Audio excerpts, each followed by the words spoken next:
What do you think exchange means, Pete? I don't know. I just wished I'd thought about it. I could have gone to Google and then I could have typed it in and they would have given me the answer. Maybe that's an exchange. Maybe the answer is Google.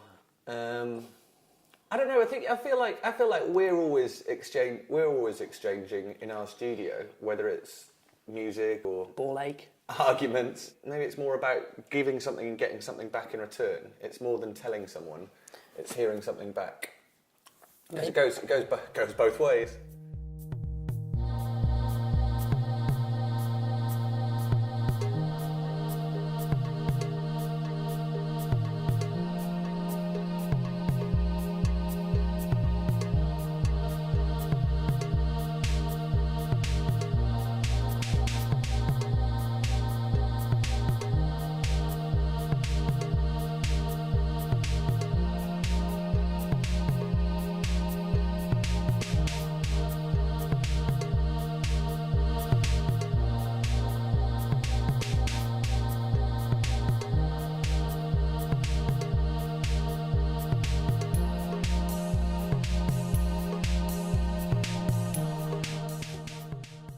I don't know. I feel like there's different types of exchange. Like there's a personal exchange. So you and I have a kind of a way of approaching things and a way of doing things like this. Yes. That means that we do our two Ronnies bit, and that's a certain kind of implicit exchange. I think I'm reading a situationist book at the moment. Situationists in the City. The one with the reflective cover. Yes.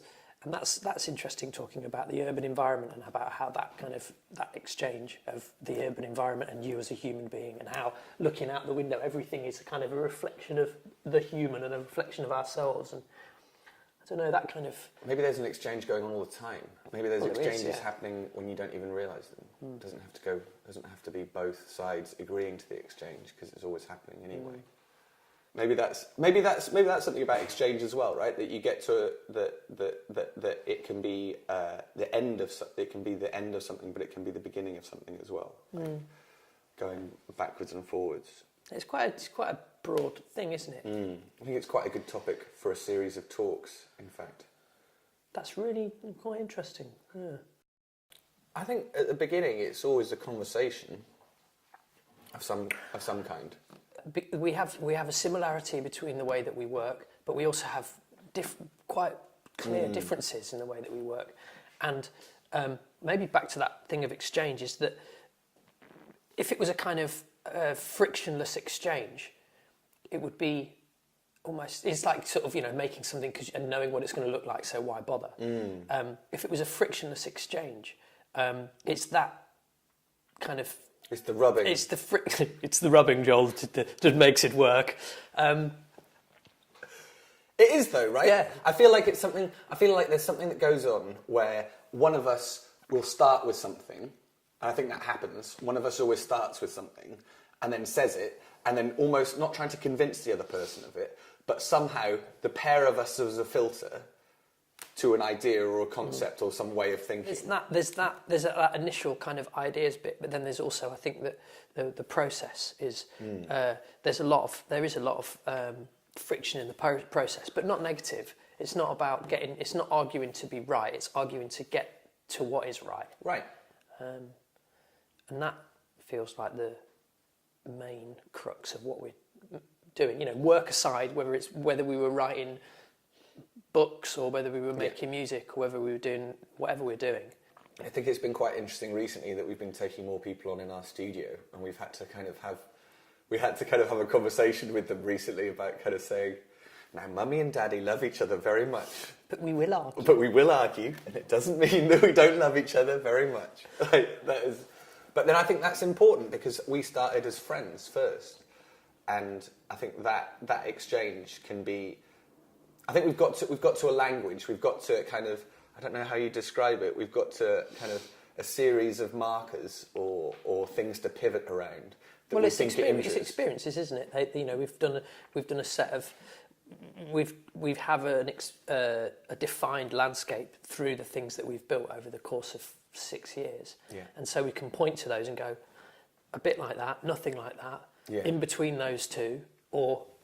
But I was thinking about that recently, but I'm completely happy with that being something that's post-rationalised. Like that we we don't consciously try to do work in any particular area. We just try to do work that interests us. And out of that, being honest about that the whole way through, things will emerge. And that's been exciting. Well, that's the nature of play, isn't it? It's like getting a box of Lego, tipping it on the floor, and instead of going, I'm going to build this, you just start to make something, and then you go, oh, it starts to look like this, and then it starts to change, and then all of a sudden, well, that looks a bit like you thought you started with a car, and you end up with a wonky Tyrannosaurus Rex. Until I've been playing with babies. I like doing things in the real world, I think. Yes. I just like seeing people having reactions. I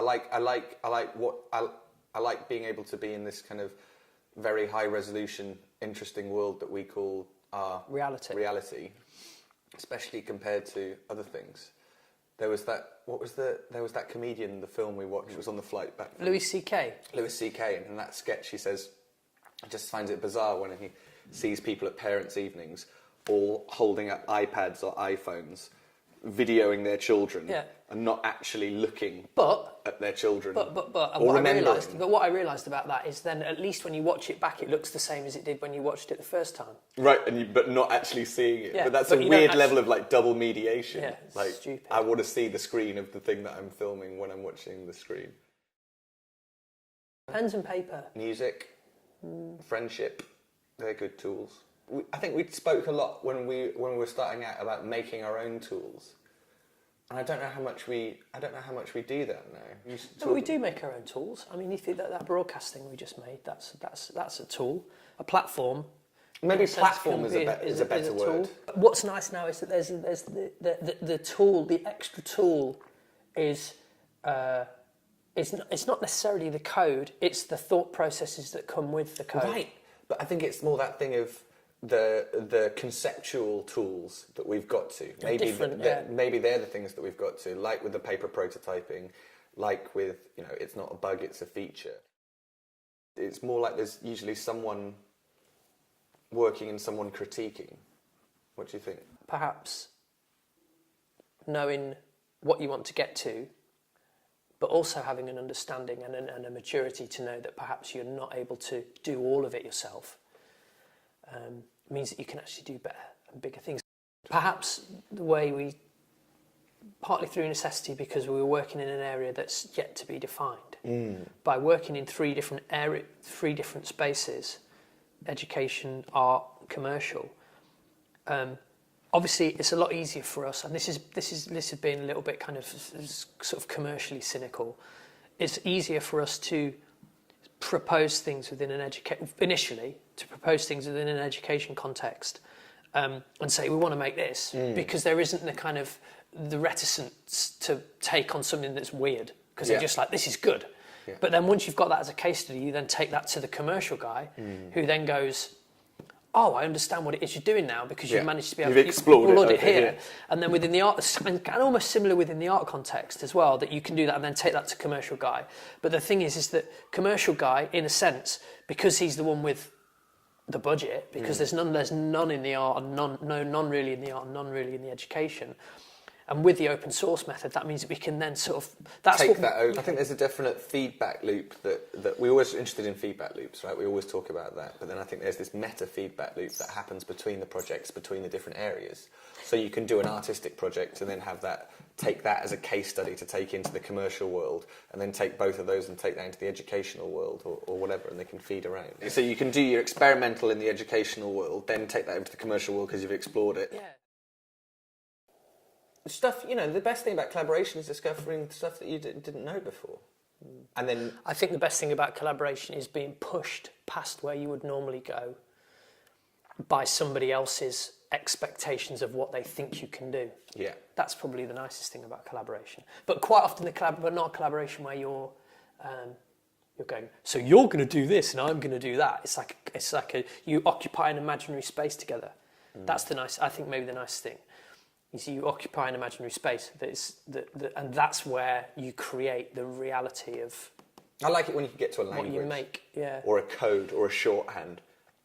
I think that's always the point in collaborations when we know things are working. When you've got to a point where you can you have a shorthand for what you're talking about. It doesn't mean that it's all been explored, but you can kind of cue off each other quite easily. Best thing about collaboration is when you collaborate with someone that's good, they leave spaces for you. and you leave spaces for them. And it's like the best collaboration, it's almost like you're not doing anything. Yeah. Because you're leaving so much room for somebody else, and they just throw a little thing in there, and then you throw something else in there, and you end up with this. Do you know what I mean? Like the best collaboration is it's almost effortless.